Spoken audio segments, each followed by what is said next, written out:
প্রথমত এই আয়াতে একটি ভয়াবহ সতর্কবাণীর প্রতিশ্রুতি দেওয়া হয়েছে, কারণ এই আয়াতে আল্লাহ বলছেন ক্ষতির কথা, ভয়াবহ ক্ষতির কথা সমগ্র মানবতার বিরুদ্ধে। আল্লাহ তাআলা সমগ্র মানবজাতির উদ্দেশ্যে একত্রে ক্ষতির কথা বলেছেন, তারা ছাড়া যারা এই 4টি গুণাবলী নিয়ে আল্লাহর কাছে ফিরে আসে। এটাই তিনি এখানে বলছেন। এরপর তিনি বলছেন বিচারের দিনে মুক্তি পাওয়ার উপায় হলো এই 4টি বিষয়কে আঁকড়ে ধরা। এই 4টি কাজ ঠিকভাবে করলে বিচারের দিনে আপনি বেঁচে যাবেন, আর যদি না করেন আপনি সমস্যায় পড়বেন।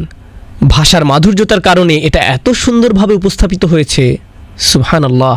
এই জন্য আমি জুমার পরে একটা ঘোষণা দেওয়ার প্রয়োজনীয়তা অনুভব করছি, যাতে অনেকেই আসতে পারে এবং এই সূরার শিক্ষাগুলো পেতে পারে। কারণ বিভিন্ন দিক থেকে দেখলে এটা সমগ্র কোরআনেরই একটা সারমর্ম, আর নানাভাবে এটা ইসলামেরও সারমর্ম, এটা রাসূলুল্লাহ সাল্লাল্লাহু আলাইহি সাল্লামের সুন্নতের সারমর্ম। এই জন্য এই সূরাটিকে অত্যন্ত গুরুত্ব দেওয়া হয়েছে। এতে মাত্র 3টি আয়াত রয়েছে, খুবই ছোট একটি সূরা। এটা এতই সহজ যে যে কোনো বাচ্চাও এটা মুখস্থ করতে পারে, কিন্তু এর উপর এত গবেষণা হয়েছে যা অসামান্য। এটা নিয়ে অনেক কাজ করা হয়েছে। এখন এই আলোচনার প্রেক্ষিতে বলে রাখি, বিগত সূরাগুলোয় আল্লাহ মানুষদের কথা বলেছেন। যেমন ধরুন কয়েক সেশন আগে আমরা পড়েছি, ইয়া আইয়ুহাল ইনসান মা গাররাকা বিরব্বিকাল কারীম, হে মানবজাতি কি তোমাদেরকে ভ্রষ্ট করেছে, কি সে তোমাদেরকে মহামহিম পালনকর্তা থেকে বিভ্রান্ত করলো, এমন কি আছে যা তোমাকে উদাসীন করেছে। অন্য জায়গায় এসেছে আলহাকুমুত তাকাসুর। আল্লাহ এই সূরায় সরাসরি মানবজাতিকে অভিযোগ করে বলছেন কি তোমাকে বিভ্রান্ত করলো, কি তোমাকে মহামহিম রব থেকে দূরে সরিয়ে রাখলো। এরপর আল্লাহ বলছেন ইয়া আইয়ুহাল ইনসানু ইন্নাকা কাদিহুন ইলা রাব্বিকা কাদহান ফামুলাকিহ, হে ভুলোমনা মানুষ, তুমি তোমার প্রভু থেকে ক্রমেই দূরে সরে যাচ্ছ। তুমি পছন্দ করো বা না করো, একদিন না একদিন অবশ্যই তোমাকে তার সামনে দাঁড়াতে হবে, এড়ানোর কোনো সুযোগ নেই। তুমি এ সম্পর্কে উদাসীন থাকলেও তোমাকে এর মুখোমুখি হতেই হবে। এরপর তিনি মানুষদের উদ্দেশ্যে বলছেন খলাকনাল ইনসানা ফি কাবাদ, নিশ্চয়ই আমি মানুষকে শ্রম নির্ভর রূপে সৃষ্টি করেছি। মানুষের জীবন পুরোটাই কাজের মধ্য দিয়ে যায়। তুমি মুসলিম হয়ে বাঁচো অথবা কাফির হয়ে বাঁচো, তোমাকে কাজ করতেই হবে। তোমাকে অবশ্যই নানান সমস্যায় পড়তে হবে, তোমাকে জীবনে নানা পরিস্থিতির মুখোমুখি হতে হবে। সুতরাং যেহেতু আমাদের জীবনে আমরা নানা প্রতিকূলতায় পড়ি, তাহলে আমরা এমন কাজ কেন করব না যাতে এই জীবন এবং পরের জীবনেও আমরা স্বাচ্ছন্দ্যে থাকতে পারি। এখানে কষ্ট করে এখানে ভোগ করার চেয়ে উভয় জীবনেই যাতে আমরা ভালো থাকতে পারি। আপনি কেন মৃত্যুর পরের জীবন নিয়ে ভাববেন? আল্লাহ বলেন লাকাদ খলাকনাল ইনসানা ফি আহসানি তাকওয়িম। কয়েকটি সূরা পরেই আল্লাহ বলছেন অবশ্যই আমি মানুষকে সৃষ্টি করেছি সর্বোত্তম গঠনে, আমাদেরকে সফলতার জন্যই বানানো হয়েছে। কিন্তু দুর্ভাগ্যবশত আমরা সফল হতে পারছি না। এই সূরাতে এর কারণ উল্লেখ করা হয়েছে, আর তা হলো ইন্নাল ইনসানা লাফি খুসর। সকল জাতির শ্রেষ্ঠ হওয়া সত্ত্বেও বেশিরভাগ মানুষই তার শ্রেষ্ঠত্ব ধরে রাখতে পারে না। আল্লাহ তাআলা কোরআনে বিভিন্ন জায়গায় মানুষের অবস্থা বোঝাতে ইন্নাল ইনসান এই বাক্যাংশ ব্যবহার করেছেন। কোরআনে ইন্নাল ইনসান শুধু এখানেই ব্যবহৃত হয়নি, মানুষের ব্যাপারে এই সম্বোধন অনেক জায়গাতেই করা হয়েছে। ইন্নাল ইনসান এটা দিয়ে কী বোঝানো হয়েছে? মানব জাতি সন্দেহাতীতভাবে, এরপর অন্য কিছু একটা, আল্লাহ এরপর কিছু বলেছেন, কোনো একটা অবস্থার কথা বলেছেন। আমরা কোরআনে বেশ কয়েকটি জায়গায় আল ইনসানুল কাফুর মুবিন এটা পেয়েছি। নিঃসন্দেহে মানুষ সুস্পষ্ট ও পরিষ্কারভাবে অকৃতজ্ঞ এবং তার রবের প্রতি চূড়ান্তভাবে অবাধ্য। আমরা আরও পেয়েছি ইন্নাল ইনসানা খুলিকা হালুআ ইযা মাসসাহু শাররু জাজুআ ওয়া ইযা মাসসাহুল খায়রু মানুআ ইল্লাল মুসাল্লিন। মানব জাতিকে দুর্বল করে সৃষ্টি করা হয়েছে, খুবই ভগ্ন। সামান্য ভালো কিছু হলেই সে আনন্দে উচ্ছ্বাসিত হয়ে পড়ে, সামান্য খারাপ কিছু হলেই সে সব আশা হারিয়ে ফেলে। আল্লাহ বলেন কাল্লা ইন্নাল ইনসানা লা ইয়াতগা। কোনো সন্দেহ নেই যে একমাত্র মানুষই সত্যিকারভাবে অবাধ্য হয়, মানুষই কেবল আল্লাহর বিরুদ্ধাচারণ করে। আর এখানে ভাষার অন্তর্নিহিত অর্থ হলো অন্য কেউ এর জন্য দায়ী নয়। বলবেন না যে সমাজ আমাকে অবাধ্য করেছে, শয়তান আমাকে অবাধ্য করেছে, কেউ না, মানুষ নিজেই অবাধ্য হয়েছে। তারপর তিনি বলছেন ইন্নাল ইনসানা লিরব্বিহি লাকানুদ। মানুষ আর তার রবের মধ্যকার সম্পর্কে বলা হয়েছে সে খুবই অকৃতজ্ঞ, সে অবাধ্য হয়, সে অকৃতজ্ঞ, সে দুর্বল, সে তার রবের বিরুদ্ধাচারণ করে। মানুষ সম্পর্কে এই সকল বর্ণনা এসেছে, কিন্তু এর পরিণাম কি? পরিণাম এখানেই বলা হয়েছে ইন্নাল ইনসানা লাফি খুসর। এটা মানুষ সম্পর্কে কোনো অবস্থা নয়, এটা তার আচরণের কোনো বর্ণনা নয়, বরং এখানে পরিণাম বলা হচ্ছে। এই সকল দুর্ব্যবহারের ফলাফল স্বরূপ বলা হচ্ছে মানুষ নিঃসন্দেহে চরম ক্ষতির মধ্যে ডুবে আছে। এই সূরার আরও সামনের দিকে যাওয়ার আগে আরও একটি বিষয় এখানে লক্ষণীয়, তা হলো সাধারণ মূলনীতি আর ব্যতিক্রম এক নয়। এখানে ইল্লা শব্দটি ব্যবহৃত হয়, যখন ইল্লা শব্দটি ব্যবহৃত হয় এর অর্থ হলো ব্যতীত। বাংলায় আমরা একে ব্যতীত বলি। বেশিরভাগ ক্ষেত্রে কি হয়? সংখ্যায় কোনটা বেশি হয়, সাধারণ মূলনীতি নাকি ব্যতিক্রম? সাধারণ মূলনীতি বেশি হয় আর ব্যতিক্রম খুবই কম দেখা যায়। আমরা বলি সে ছাড়া বাকি সবাই এসেছে। যখন আপনি বলেন যে সে ছাড়া, তার মানে খুব কম একজন বা দুজন ছাড়া বাকি সবাই উপস্থিত। এখন এই সূরায় কোনটি মূলনীতি, কোনটিতে বেশিরভাগ অবস্থা বোঝাচ্ছে? ওয়াল আসর ইন্নাল ইনসানা লাফি খুসর, এটাই এখানে মূলনীতি। মানুষ মূলত ক্ষতির মধ্যে ডুবে আছে। তাহলে ব্যতিক্রম কি? তারা ছাড়া, ইল্লাল্লাযীনা আমানু ওয়া আমিলুস সলিহাতি ওয়া তাওয়াসাউ বিল হাক্কি ওয়া তাওয়াসাউ বিস সবর, যারা ঈমান আনে, সৎ কাজ করে ইত্যাদি। এসব ব্যতিক্রম উল্লেখ করার মাধ্যমে আমরা বুঝতে পারি এখানে অনেক মানুষের কথা বলা হচ্ছে না, এখানে খুব কম মানুষের কথা বলা হচ্ছে। মানুষের মধ্যে বেশিরভাগ ক্ষতির মধ্যে ডুবে আছে, এটাই হলো মূলনীতি। আর ব্যতিক্রম থাকবে খুব কম। আল্লাহ তাআলা আমাদের সেই ব্যতিক্রমদের অন্তর্ভুক্ত করুন। তাহলে আমরা জানলাম যে সূরা ৩ হচ্ছে তাফসীর ভঙ্গিতে বর্ণিত, আর এই সূরাটি হচ্ছে ইনজার অর্থাৎ সুসংবাদ বনাম সতর্কবাণী। আর এটি খুবই গুরুত্বপূর্ণ বিষয়। আরও একটি খুবই গুরুত্বপূর্ণ বিষয় হচ্ছে সূরা ৩-এ আজরের বর্ণনা এসেছে, ইল্লাল্লাযীনা আমানু ওয়া আমিলুস সলিহাতি ফালাহুম আজরু গায়রু মামনুন। এই সূরায় কোনো আজর নেই। আজর মানে হলো পুরস্কার।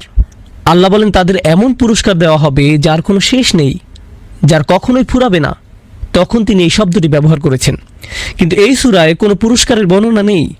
শুধু এটাই বলা হয়েছে যে এরা ছাড়া সব মানুষ অবশ্যই ক্ষতির মধ্যে আছে। কিন্তু তিনি বলেননি এই মানুষগুলো জান্নাতে যাবে এবং এই মানুষগুলো পুরস্কৃত হবে। তিনি এইভাবে বলেননি। তারা কি পাবে তার কোনো বর্ণনা নেই। শুধু বর্ণনা এসেছে এই মানুষগুলো ক্ষতিগ্রস্ত হয়েছে আর এরা বেঁচে গিয়েছে। এটা কেমন জানেন? বাংলায় আমরা এটাকে বলি পরীক্ষায় পাশ করা। কেউ পেল 85 আর কেউ পেল 95, কেউ বা পেল 100, কেউ পেল A B C, আবার কেউ কোনো মতে পাশ করলো তবে F পায়নি। F দিয়ে ফেল বুঝায়, তাই না? আপনাদের এখানে কি 33 পেলে পাশ হয়? আমি জানি না, কিন্তু 33 পেলে মূলত পাশ করা যায়। আপনি যদি 32 পান তাহলে আপনি ফেল করবেন। এখন আপনি যদি 30 পান কিংবা 25, 0 বা 10, তাহলে আপনি কোন গ্রেড পাবেন? F। এই সবই ফেল। শুধুমাত্র 33 বা এর বেশি পেলেই আপনি পাশ করবেন, ঠিক না? 33 বা তার বেশি। এই সূরায় পরীক্ষায় সেরা মার্কস পাওয়ার কথা বলা হচ্ছে না। অন্য সূরায় এটা এসেছে, সেখানে বলা হয়েছে জান্নাত কেমন, বাগানগুলো কেমন, সেখানকার ধন সম্পদ কেমন, এগুলো অন্য সূরায় আলোচনা হয়েছে। এই সূরার বিষয়বস্তু হলো কে ফেল না করে কোনো মতে পাশ করবে। আমি আপনাদেরকে এভাবে বললাম যাতে আপনারা সহজে বুঝতে পারেন। এই সূরায় বর্ণনা করা হয়েছে সবচেয়ে ন্যূনতম শেষ সীমা, যে কোনো মতে পাশ করেছে তার বিষয়ে। কারণ যে এই ন্যূনতম বিষয়গুলো পূরণ করতে পারেনি সে নিশ্চয়ই ক্ষতিগ্রস্ত। সুতরাং এই সূরাটি জান্নাতের শীর্ষে কিভাবে যাওয়া যায় তা নিয়ে নয়, বরং কিভাবে জাহান্নাম এড়ানো যায় তা নিয়ে। এই সূরাটি সাফল্যের শিখর নিয়ে নয়, বরং কিভাবে ব্যর্থতা এড়ানো যায় তা নিয়ে। আপনারা এটা বুঝতে পারলে একটা সূক্ষ্ম বিষয় নিয়ে আলোচনা করতে চাই। কোনো সফল হওয়া নিয়ে আলোচনা আর বেঁচে যাওয়া নিয়ে আলোচনার পার্থক্য কি? আমরা বুঝতে পারছি এই সূরাটি সাফল্য নিয়ে নয়, বরং বেঁচে যাওয়া নিয়ে বলা হচ্ছে।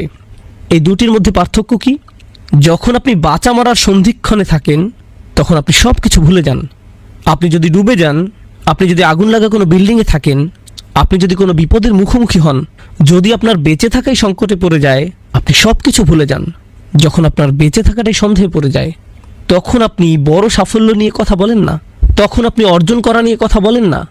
আপনি হয়তো কোনো অফিসে চাকরি করেন, আপনি যদি আপনার বসের সাথে প্রমোশন নিয়ে আলাপ করেন, তাহলে সেটা কিসের আলাপ? সাফল্য। কিন্তু আপনি ধরুন একটা আগুনের মধ্যে আছেন, আপনি কি তখন বলেন যে আমি আগে প্রমোশন নিয়ে আলাপ করে নেই, আমি আগে ওটার সমাধান করি? এরকম কি কখনো হয়? হয় না। কারণ আপনি সাফল্য নিয়ে আলোচনা করেন না যতক্ষণ পর্যন্ত আপনার বেঁচে থাকা সুনিশ্চিত হয়। বুঝতে পারছেন? সুতরাং জান্নাতের শীর্ষে যাওয়া বা বড় সাফল্য নিয়ে আলোচনা করার আগে আমাদের নিশ্চিত করতে হবে যে আমরা ঠিক আছি, অন্তত পক্ষে আমরা বেঁচে আছি। এটাই এই সূরায় গুরুত্ব দিয়ে বলা হয়েছে। একদম ন্যূনতম, শুধু বেঁচে থাকা। বেঁচে থাকা যার জন্য দুষ্কর, সে যদি বেঁচে থাকা ছাড়া অন্য কিছু নিয়ে কথা বলে, এর কোনো অর্থ হয় না। মনে করুন আপনি একটা বিল্ডিং থেকে বের হতে চান। বিল্ডিংয়ে 4টি দরজা আছে এবং এদের প্রত্যেকটি বন্ধ। এই 4টি দরজা খোলার আগ পর্যন্ত আপনার অন্য কিছু নিয়ে ভাবা উচিত না। আর এগুলোই হলো সেই 4টি দরজা: আল ঈমান, আমিলুস সলিহাত, তাওয়াসাউ বিল হক, তাওয়াসাউ বিস সবর। এগুলোই আপনার বেঁচে থাকার দরজা। আপনাকে এগুলো খুলতে হবে যাতে আপনি বেঁচে থাকতে পারেন। এই অনন্য সূরায় এটাই চিত্রিত করা হয়েছে। এই সূরাটি আরও একটি বিষয় প্রমাণ করে। আমি আপনাদের শুধু বলেছি যে এখানে 4টি শর্ত আছে। এই 4টি বিষয় থেকে আমরা এটাও বুঝতে পারি যে নিজের মতো করে ভালো থাকাই আপনার জন্য যথেষ্ট নয়। নিজে নিজে ভালো থাকা যথেষ্ট নয়। আমাদের দিন শুধু নিজেদের ভালো থাকতে বলে না, বরং অন্যদের ভালোটাও এখানে মুখ্য বিষয়। আর অন্যদের জন্য অন্যদের ভালো চাইবেন না, বরং আপনার নিজের জন্যই অন্যদের ভালো চাইতে হবে। এই সূরাটি হলো তার প্রমাণ। কিভাবে?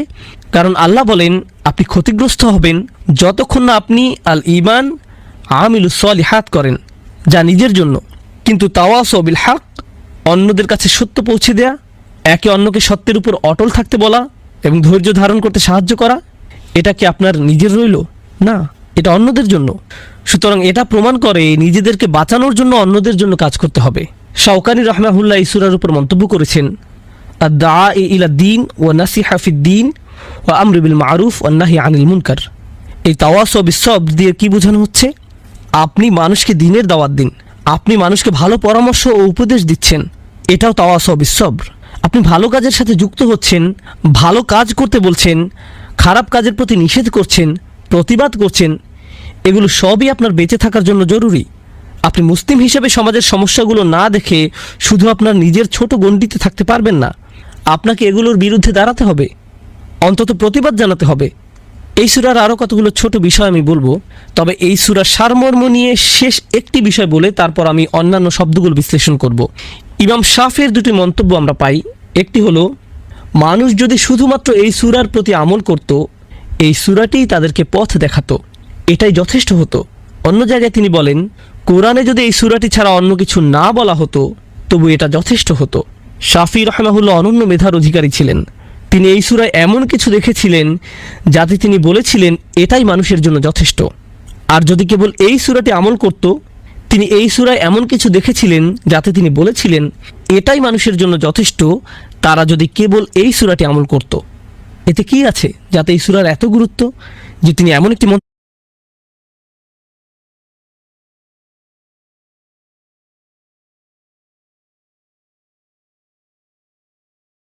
মন্তব্য করলেন? সুবহানাল্লাহ, খুবই শক্তিশালী একটি কথা। আমি কিছু সার কথা বলতে চাই। তার মধ্যে একটি হলো খুসর, যা এখানে ব্যবহৃত হয়েছে ও কোরআনের আরও দুটি শব্দের মধ্যে মিল রয়েছে। একটা শব্দ হচ্ছে খসারা, এটা সূরা নূহে আছে। ওয়াত্তাবাউ মান লাম ইয়াজিদহু মালুহু ওয়া ওয়ালাদুহু ইল্লা খসারা। ইল্লা খুসর নয়, বরং ইল্লা খসারা। খুসর শব্দমূল থেকে এটা এসেছে। কোরআনে বর্ণিত আরেকটি শব্দ হলো খুসরান।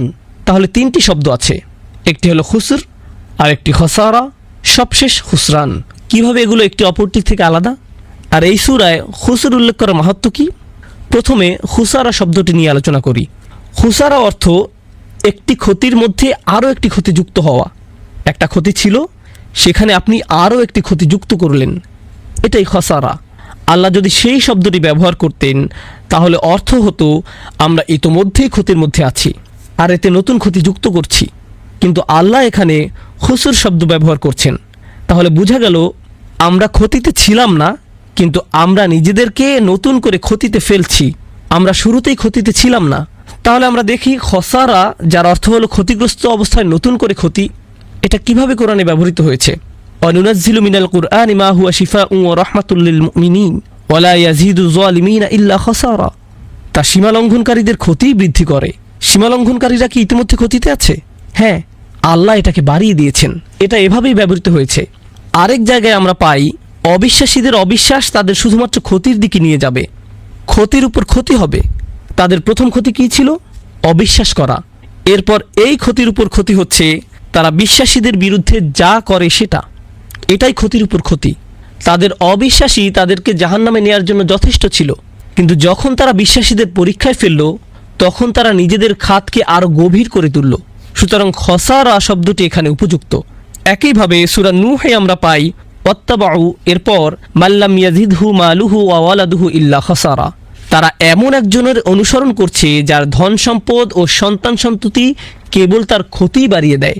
অন্যভাবে বললে তারা এমন লোকের অনুসরণ করছে যারা মূলত ছিল ক্ষতিগ্রস্ত, এরপর এদের অনুসরণ করার কারণে তারা আরও ক্ষতিগ্রস্ত হয়ে পড়ে। তাহলে এটা হলো খসারা ব্যবহার না করে খুসুর ব্যবহার করার একটি মাহাত্ম্য। কিন্তু এরপর আরেকটি শব্দ হলো খুসরান, খুবই শক্তিশালী একটি শব্দ। খুসরান শব্দটি হলো আধিক্যবাচক শব্দ, গুরুত্ববাচক শব্দ। এটাও কোরআনে ব্যবহৃত হয়েছে। খুসরান মানে হলো ভয়াবহ ক্ষতি, প্রচণ্ড ক্ষতি, অকল্পনীয় ক্ষতি। শব্দের শেষে আন থাকার কারণে এর অর্থে প্রচুর বুঝাবে। আরবিতে যখন কোনো শব্দের শেষে আন বসে এর অর্থে আধিক্য বুঝায়। যেমন আমরা বলি রহমান, তিনি শুধু দয়ালু নন, তিনি পরম দয়ালু। আমরা যখন বলি গদবান, এর মানে শুধু রাগ না, প্রচণ্ড রাগ, উন্মত্ত ক্রোধ। অতএব যদি আমরা বলি খুসরান, এর মানে ভয়াবহ ক্ষতি, অকল্পনীয় পরিমাণ ক্ষতি।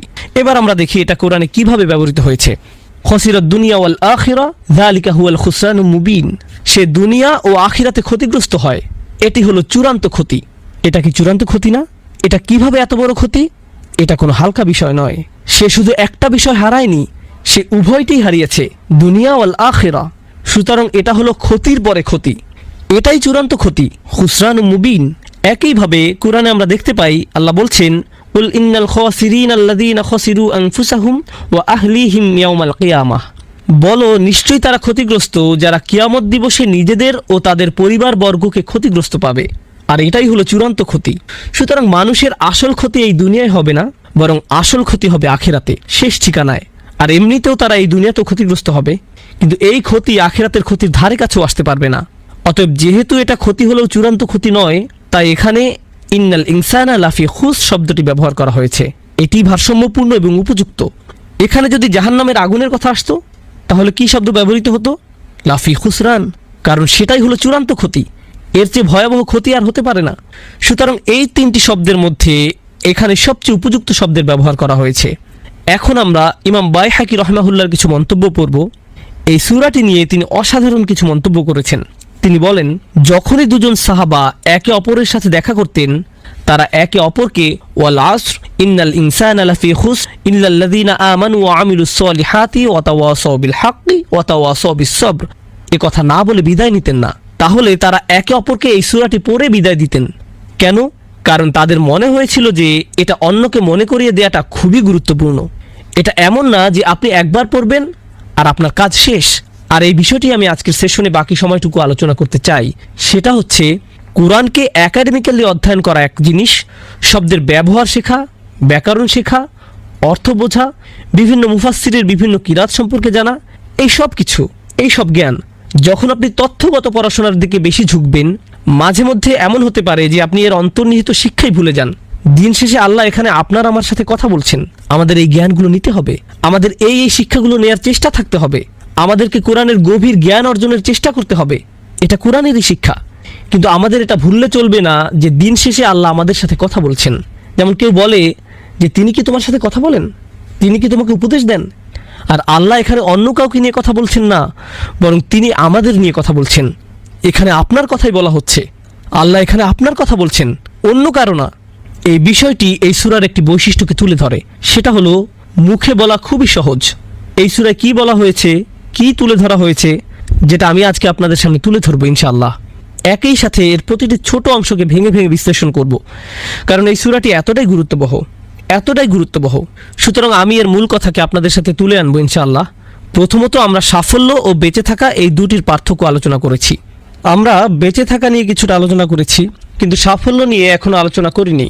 প্রত্যেকটি মানুষই জানে সফল হওয়া বলতে কি বোঝায়, প্রত্যেকেই জানে। এই জন্য তাকে মুসলিম হতে হবে না। প্রত্যেক মাতৃভাষার মানুষই এ সম্পর্কে অবগত। প্রত্যেক সংস্কৃতি, প্রত্যেক সমাজ, প্রত্যেক পুরুষ, নারী বা শিশু তাদের মতো করে সফল হতে চায়। আপনার বাচ্চার জন্য এটা হতে পারে পরীক্ষায় খুব ভালো নম্বর পাওয়া, আপনার জন্য হয়তো এটা প্রমোশন পাওয়া বা চাকরি পাওয়া, কিংবা বর্তমানের চাইতে বেশি টাকা আয় করা, কিংবা নতুন গাড়ি কেনা, বা পছন্দের কাউকে বিয়ে করা, অথবা নতুন বাড়ি কেনা।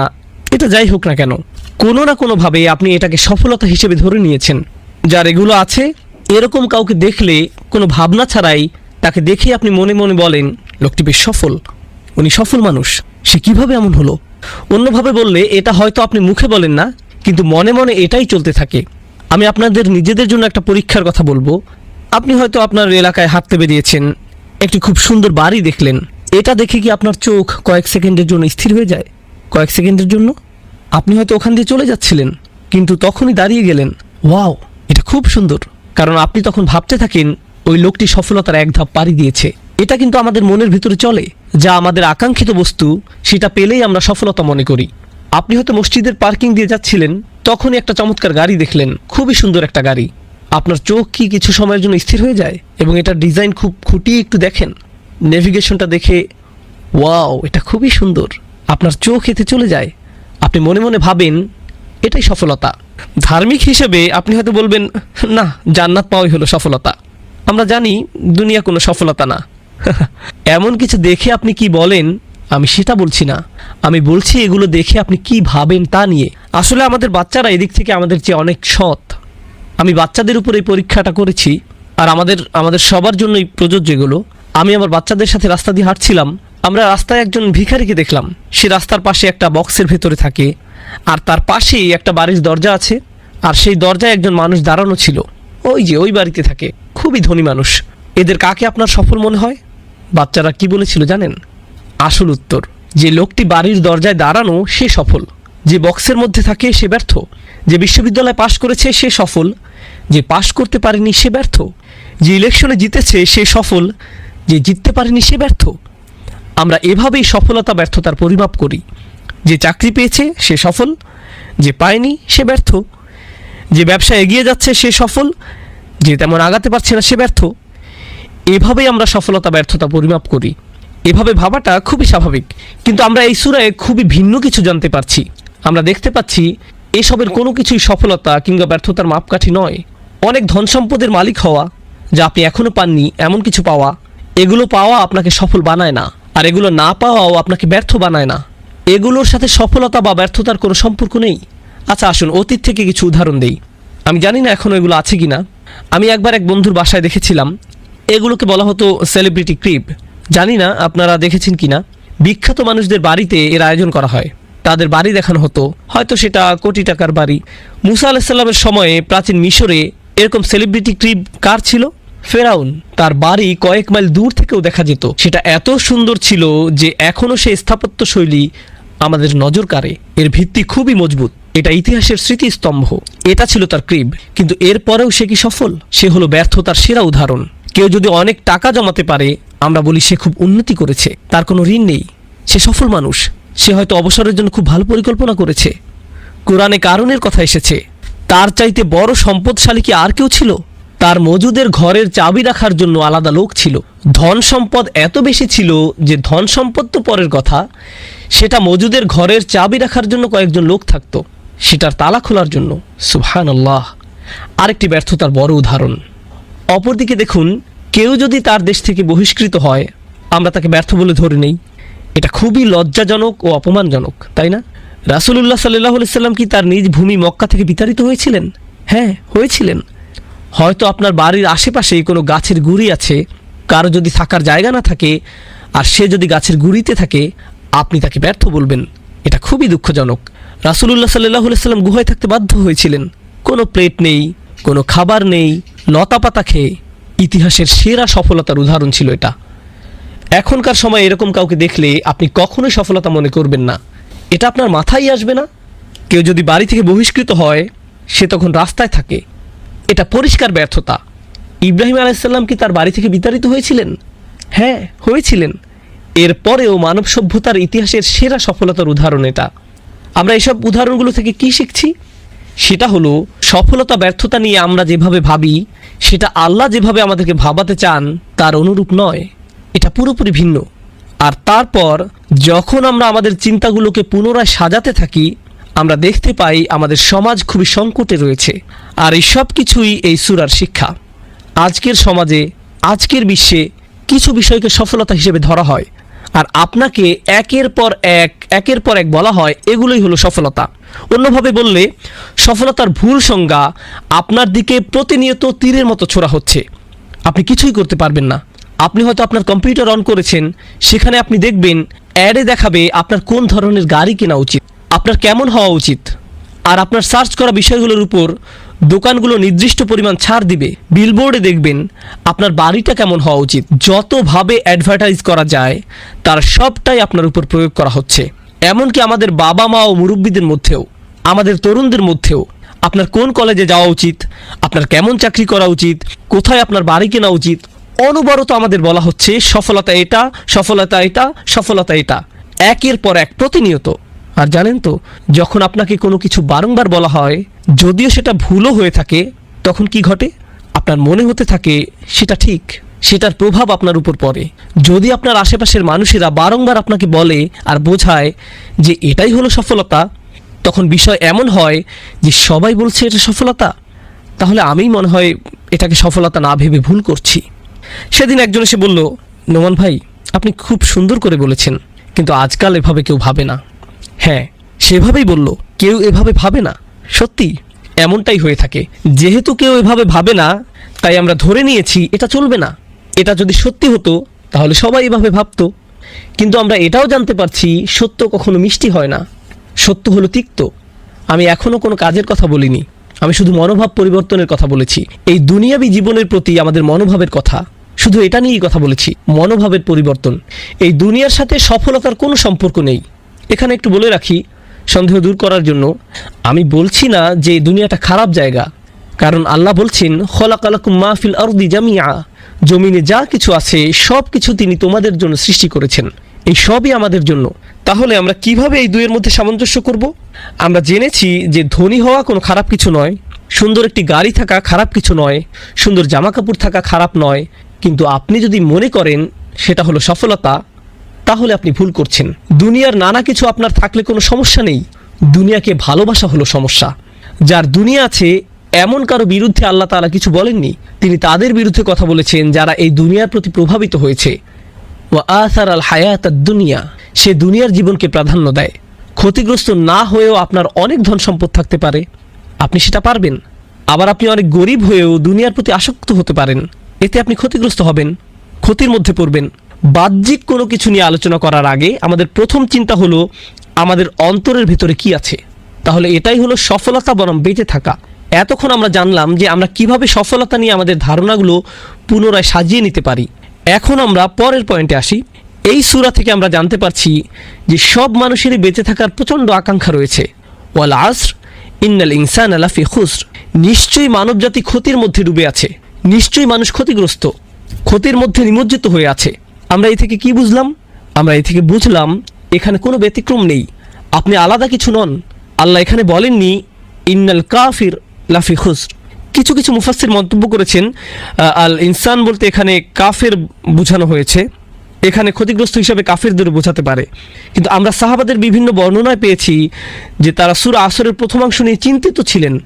সূরা আসর প্রথমে নাজিল হয়েছিল ওয়াল আসর ইন্নাল ইনসানা লাফি খুসর, শুধু এইটুকু তারা শুনেছিলেন। তাদের কি হবে যতক্ষণ না শেষ অংশ নাজিল হয় এবং তারা আশ্বস্ত হন ইল্লাল্লাযীনা আমানু ওয়া আমিলুস সলিহাতি ওয়া তাওয়াসাউ বিল হাক্কি ওয়া তাওয়াসাউ বিস সবর। সুতরাং এখানে ব্যতিক্রমটা তাৎপর্যপূর্ণ হয়ে ওঠে, কারণ এটা এখন আমাদের বেঁচে যাওয়ার জন্য খুবই গুরুত্বপূর্ণ। আমাদের বাঁচার জন্য এটাই উপায়। আমরা যদি এটা না বুঝতে পারি তাহলে সফলতা নিয়ে আলোচনা পুরোপুরি অর্থহীন, তাহলে সফল হওয়া সম্ভব নয়। এই সূরায় যে শর্তগুলো দেয়া হয়েছে তার আলোকে আমাদের চিন্তাগুলোকে পুনরায় শানিত করতে হবে। আজকের সেশনে সবশেষে আমি আপনাদের যে বিষয়টি বলতে চাই ইনশাআল্লাহ, তা হলো একটা ছবি। সামনের সেশনে আমরা এই ছবিটি আমাদের মধ্যে তৈরি করব এবং প্রতিটি শব্দের শিক্ষা ও সূক্ষ্ম বিশ্লেষণ শেষ করব ইনশাআল্লাহ। আর এই ছবিটি আমি আপনাদের সাথে শেয়ার করব যাতে আপনারা এই সূরাটিকে আরও বৃহৎ পরিসরে ভাবতে পারেন। মনে করুন আপনি ডুবে যাচ্ছেন, আপনি অজ্ঞান। এখানে দুইটি বিষয়, আপনি ডুবে যাচ্ছেন কিন্তু আপনি অজ্ঞান। আপনার কি অনেক সময় আছে? না, আপনার বেশি সময় নেই। মানে হলো আপনার সময় ফুরিয়ে যাচ্ছে। আর এখানে আরবিতে সময় ফুরিয়ে যাচ্ছে বোঝাতে কোন শব্দটি ব্যবহৃত হয়েছে জানেন? সেই শব্দটি হলো আল আসর। শব্দগতভাবে আসর মানে হচ্ছে এমন সময় যা ফুরিয়ে যাচ্ছে, দিনের শেষাংশে। যখন দিন ফুরিয়ে যায় তখন আমরা আসর নামাজ পড়ি। আসর শব্দটি এসেছে আসির থেকে, এর মানে হলো জুস। যেভাবে এটা নিঃশেষ হয়ে যায় সেভাবে সময়ও আপনার হাত থেকে নিঃশেষ হয়ে যাচ্ছে। এমনভাবে বলা হচ্ছে যেন আপনি কোনো কাপড় পানিতে ডুবিয়ে রেখেছেন, সেখান থেকে তুলে আপনি যেভাবে এটাকে নিংড়ে নেন যাতে সব পানি বের হয়ে যায়। আসর শব্দটি দিয়ে ঠিক এমন বোঝায়, নিংড়ে নেয়া। তাহলে আল্লাহ এখানে বলছেন আপনি ডুবছেন, আপনি অজ্ঞান, একই সাথে আপনার সময় নিঃশেষ হয়ে যাচ্ছে। আপনি যদি এমন একটি অবস্থায় থাকেন তাহলে বাঁচার জন্য আপনাকে সর্বপ্রথম কি করতে হবে? জেগে উঠুন, এটাই আপনাকে প্রথম করতে হবে। আপনার যদি চেতনা না থাকে তাহলে আপনি শেষ। বাঁচার জন্য প্রথম শর্ত হলো আপনাকে জেগে উঠতে হবে। এমনকি যদি আপনি সবচেয়ে সুন্দরতম স্বপ্নের মধ্যেও থাকেন, সেই স্বপ্নে আপনি হয়তো বিশেষ কোনো সাফল্য উপভোগে ব্যস্ত, আপনি হয়তো ফেরারি গাড়ি চালাচ্ছেন, সেখানে রাস্তার এক পাশে পাহাড়, অন্য পাশে স্বচ্ছ পানি, এরকম একটা গাড়িতে আপনি হয়তো প্রচণ্ড স্পিডে গাড়ি ছুটিয়ে নিয়ে যাচ্ছেন, এভাবেই জীবনটা উপভোগ করছেন। এই সবই আপনার স্বপ্ন। কিন্তু যখন আপনি জেগে উঠবেন, আপনি কি অনুভব করবেন? আপনি ডুবে যাচ্ছেন, আপনি পানির নিচে। এটা হলো প্রথম শর্ত, আপনাকে জেগে উঠতে হবে। আপনি যখন জেগে উঠবেন, আপনি হয়তো বলবেন, ভাই এ কি জঘন্য বাস্তবতা, আমি তো খুব সুন্দর স্বপ্নের মধ্যে ছিলাম, আমার আবারও ঘুমানো উচিত। আপনি যদি এটা করেন, আপনি তো পাগল, অথবা এমন কেউ যার বাস্তবতা মেনে নেওয়ার সৎ সাহস নেই। কারণ আপনি দেখছেন বাস্তবতা হলো খুবই কঠিন, আপনি জেগে ওঠার পরও সিদ্ধান্ত নিয়েছেন পুনরায় ঘুমাতে যাওয়ার। এরকম একজন মানুষ যদি ডুবে যায়, সে কি কাউকে দোষারোপ করতে পারবে যে ঘুম থেকে উঠে আবার ঘুমাতে যায়? কি মনে হয়? কেউ হয়তো কখনোই ঘুম থেকে উঠলো না, কিন্তু যে একবার জেগে উঠে বলল না এটা ভালো লাগছে না, তারপর আবার ঘুমাতে গেল, তারা নিজেদেরকে ছাড়া আর কাউকে দোষ দিতে পারবে না। তাহলে ধরুন তারা জেগে উঠলো, এখন কি করতে হবে? আপনি যদি সাঁতার কাটতে নাও জানেন, আপনি কি আপনার শরীরের সর্বশক্তি দিয়ে তীরে ওঠার চেষ্টা করবেন না? আপনি কি সেটা করবেন না? আপনি পানির নিচে একভাবে হাত রেখে কিছুটা নিচে নামবেন, আবার অন্যভাবে হাত রেখে কিছুটা উপরে উঠবেন। আপনি যখন বুঝবেন এভাবে হাত রেখে আপনি পানির উপরে উঠতে পারছেন, আপনি শুধু সেভাবে চেষ্টা করবেন, তাই না? তাহলে প্রথমে আপনাকে জেগে উঠতে হবে, দ্বিতীয়ত আপনাকে সাঁতার কাটতে হবে। আপনাকে তীরে উঠতে হলে কিছু না কিছু করতেই হবে। আপনি হয়তো তীরে উঠলেন, এরপর বড় একটা দম নিলেন, হঠাৎ দেখলেন আপনাকে কেউ ধরে আবার পানির নিচে টানছে, পা ধরে টানছে। কে পা ধরে টানছে? আপনি না দেখলে বিশ্বাস করতেন না। আপনার এক আত্মীয়ের সাথে আপনার পায়ে একটা শিকল লাগানো আছে, আপনার এক কাজিন, সেও ঘুমাচ্ছে এবং আপনাকে টানছে। এখন আপনি আপনার ঘুমন্ত কাজিনের কারণে ডুবে যাচ্ছেন। এখন আপনি কি করবেন? আপনি নিশ্চয়ই তাকে জাগাবেন। আপনি কিন্তু তাকে বাঁচানোর জন্য ডাকছেন না, আপনি কাকে বাঁচানোর জন্য ডাকছেন? হতে পারে আপনি আসলে তাকে বাঁচাতে চান, আবার এও হতে পারে আপনি তাকে পছন্দ করেন না, আমি এটা জানি না। কিন্তু এখন আসল ব্যাপারটা কি? আসল ব্যাপারটা হলো আপনি তাকে জাগাতে চান। কারণ আপনি যদি তাকে জাগাতে না চান, তাহলে তার সাথে আপনিও ডুবে যাবেন। এজন্য আপনি তাকে জাগালেন। সে উঠে বলল, ভাই তুমি আমাকে জাগালে কেন? আমি তো স্বপ্নে ফেরারি চালাচ্ছিলাম, তুমি আমাকে কোনো কারণ ছাড়াই জাগালে কেন? আমি আবার ঘুমাতে যাচ্ছি, তুমি যাও। আপনি কি তাকে বলবেন, আরে আমি তোমাকে এমনিতেই পছন্দ করি না, তোমার যা ইচ্ছা করো? না, সেটা আপনি করবেন না। সে যদি আবার ঘুমাতে যায়, আপনি কি করবেন? না ভাই ওঠো ওঠো, আমাদের যেতে হবে। আপনি হাল ছাড়বেন না, আপনি এটা মানতে পারবেন না। যতক্ষণ না সে পুরোপুরি উঠে, ততক্ষণ আপনি তাকে উঠানোর জন্য চেষ্টা চালিয়ে যাবেন। সে উঠে বলল, আচ্ছা এখন কি করতে হবে? আপনি তাকে বললেন, চলো একসাথে সাঁতার কাটি। আপনারা একসাথে সাঁতার কাটছেন। এরপর দেখলেন এবার আপনাদের দাদি আপনাদের দুজনের পা টানছে। এরপর আপনার আন্টি, আপনার প্রতিবেশী, আপনার মেয়ে, আপনার ছেলে, এটা চলতেই থাকবে। এদেরকে বাঁচানোর জন্য 4টি ধাপ আছে। প্রথম হলো তাদের ঘুম ভাঙাতে হবে, তারপর তারা সাঁতার কাটবে, তারপর তারা অন্যদের বলবে তারাও শিকলে বাঁধা। আর এটাই সত্যি, ঘুম থেকে ওঠো। এমনকি তারা যদি ক্লান্ত হয়ে পড়ে, কেউ হয়তো বলবে, ভাই আমি আর এসব করতে পারছি না, আমরা এগুলো বারংবার করছি, আমি মনে হয় আর পারছি না। অন্যজন বলবে, না আমরা সবাই একসাথে বাঁচবো, আমাদের এটা করতেই হবে, ওঠো, চলো চলো চলো, সাঁতরাতে থাকো, চলো। আপনারা এমন মুভি দেখেছেন না, যেখানে তারা কোনো আর্মি থেকে পালায়, তাদের মধ্যে একজন ক্লান্ত হয়ে বলে, আমি আর দৌড়াতে পারছি না। তখন অন্যরা কি বলে, ওঠো ওঠো, আমরা এটা পারবো, চলো। তারা কোনো না কোনোভাবে তাকে মানিয়ে নেয়। যদিও সে ভেবেছিল সে আর দৌড়াতে পারবে না, তারা একে অপরকে তাগিদ দেয়, কারণ তাদের বেঁচে যাওয়া একে অপরের উপর নির্ভরশীল। তারা প্রচণ্ডভাবে একে অপরকে তাগিদ দেয়। আল্লাহ এই সূরার শেষে কি বলছেন? প্রথমে বলছেন ওয়াল আসর, সময় শেষ হয়ে যাচ্ছে। তারপর তিনি বলছেন ইন্নাল ইনসানা লাফি খুসর, মানবজাতি ক্ষতির মধ্যে ডুবে আছে। এ দুটোর মিল বুঝতে পারছেন? মানুষ ক্ষতির মধ্যে ডুবে আছে, ব্যতিক্রম কি? ইল্লাল্লাযীনা আমানু, যারা বিশ্বাস করেছে। কি বিশ্বাস করেছে? আল্লাহ বলেননি আমানু বিল্লাহি ওয়া মালাইকাতিহি ওয়া কুতুবিহি ওয়া রাসূলিহি ওয়াল ইয়াউমিল আখিরি ওয়াল কদরি খাইরিহি ওয়া শাররিহি মিনাল্লাহি তাআলা ওয়াল বা'থি বা'দাল মাউত। এসব কিছুই না, তিনি এসবের কিছুই বলেননি। যদিও এই সবই এর অন্তর্ভুক্ত। এই সূরার প্রেক্ষাপট অনুযায়ী এই লোকদের সর্বপ্রথম কি বিশ্বাস করতে হবে? এটাই যে তারা ক্ষতির মধ্যে আছে, তারা ডুবে যাচ্ছে। আর তারা যদি এটা বিশ্বাস করে, তাদের ঈমানকে সংশোধন করে, তাহলে এরপর কি ঘটবে? তারা সাঁতার কাটবে, তারা উপরের দিকে উঠবে। আল্লাহ এই কাজটিকে কিভাবে বর্ণনা করেছেন? ওয়া আমিলুস সলিহাত, তারা ভালো কাজ করবে, তারা এমন কিছু করে যাতে এর সমাধান হয়। বলে রাখি, এখানে সলেহ শব্দটি বিশেষণ, সলিহাত যার শাব্দিক অর্থ হলো এমন কিছু যা কোনো কিছুর সংশোধন করে, কোনো কিছু ভুল ছিল এটা সংশোধন করলো। অতএব তারা এমন কিছু করে যাতে পরিস্থিতি স্বাভাবিক হয়, যেন তারা সাঁতার কাটতে শুরু করলো। কিন্তু যেহেতু তারা অন্যদের সাথে যুক্ত, তাদের কি করতে হবে? ওয়াতাওয়াসাউ বিল হক, তাদের অন্যদেরকেও সত্যের ব্যাপারে বলতে হবে। তারা এই সত্য সম্পর্কে জানলো, এটা কিন্তু খবরু আনিল হক নয়। তারা এই সত্য সম্পর্কে জানলো না, না না না, তাদেরকে অন্যদেরকে জাগাতে হবে। ওঠো ওঠো, সামনে চলো। বারংবার বারংবার তাওয়াসাউ, বারংবার তাওয়াসাউ শব্দ দিয়ে বারংবার বোঝাচ্ছে। বারংবার তারা বলে এটাই সত্য, এটাই সত্য, এটাই সত্য। কেন এমন করে? আপনি যাদেরকে বাঁচাতে চাচ্ছেন, আপনি যদি তাদেরকে 20 বা 30 মিনিটের জন্যও জাগান বা খুতবার সময়ে, বলুন তো খুতবার শেষে কী হবে? তারা আবার ঘুমিয়ে পড়বে, তারা আবার ডুবতে থাকবে। তাহলে আপনাকে কি করতে হবে? আপনাকে আবার তার কাছে যেতে হবে এবং জাগাতে হবে। তারপর তারা আবার ঘুমিয়ে পড়বে, আপনাকে আবারও তাকে জাগাতে হবে। এটাই হলো তাওয়াসাউ বিল হক। আর এটা করতে গিয়ে আপনিও ক্লান্ত হয়ে পড়তে পারেন, আপনি ধৈর্য হারাতে পারেন। এই জন্য আল্লাহ এটাও যোগ করেছেন ওয়াতাওয়াসাউ বিস সবর, আপনাকে চালিয়ে যেতে হবে। সবর মানে হলো ধারাবাহিকতা, অধ্যবসায়, অনবরত করা, ধৈর্য ধরা। আপনাকে লেগে থাকতে হবে, আপনাকে চালিয়ে যেতে হবে, কারণ আপনার বেঁচে থাকা এর উপর নির্ভর করছে। দিন শেষে আপনি যদি এর সবগুলোই করেন, কিন্তু আপনার যদি ধৈর্য না থাকে এবং আপনি হাল ছেড়ে দেন, তাহলে কিন্তু আপনিও ডুবে যাবেন। তাহলে যদি ঈমান থাকে, আপনার যদি ভালো কাজ থাকে, আপনি মানুষদেরকে সত্য সম্পর্কে জানান, কিন্তু আপনার সবর নেই, তারপরেও আপনি ডুবে যাবেন। বাঁচার জন্য কয়টি শর্ত আপনাকে পূরণ করতে হবে? 4টি শর্তের সবগুলোই, 4টির সবগুলোই আপনাকে পূরণ করতে হবে। এগুলো গুরুত্ববহ, এগুলো প্রয়োজনীয়, তাই এগুলোর মধ্যে ওয়াও যুক্ত রয়েছে। এগুলোর মধ্যকার যৌক্তিক মিলটা বুঝতে পারছেন? ঈমান, আমিলুস সলিহাত, ওয়াতাওয়াসাউ বিল হক, ওয়াতাওয়াসাউ বিস সবর। এই পর্যন্ত অসাধারণভাবে এই সূরার বর্ণনা করা হয়েছে। এটাই হলো সূরা আসরের সার কথা। আল্লাহ তাআলা আমাদের নিজেদের বাঁচার কথা বলছেন, সত্যিকারই জাহান্নাম থেকে আমাদের নিজেদের বাঁচার উপায় বলছেন, ভয়াবহ ক্ষতি থেকে আমাদের বাঁচার উপায় এই দুনিয়াতে এবং পরবর্তী আখিরাতে।